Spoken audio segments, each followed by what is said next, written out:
شروع کرتا ہوں اللہ تعالیٰ کے نام سے جو بڑا مہربان اور نہایت رحم والا ہے۔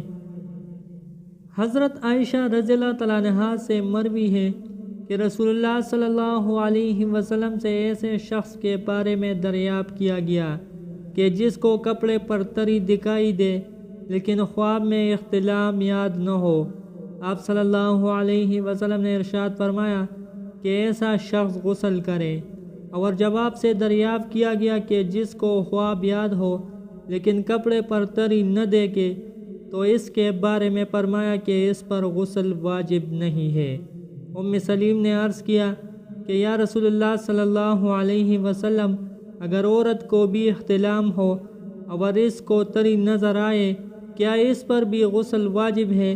آپ صلی اللہ علیہ وسلم نے فرمایا عورتیں تو مردوں کی جوڑا ہے، یعنی جو حکم مرد کا ہے وہی حکم عورت کے لیے ہے۔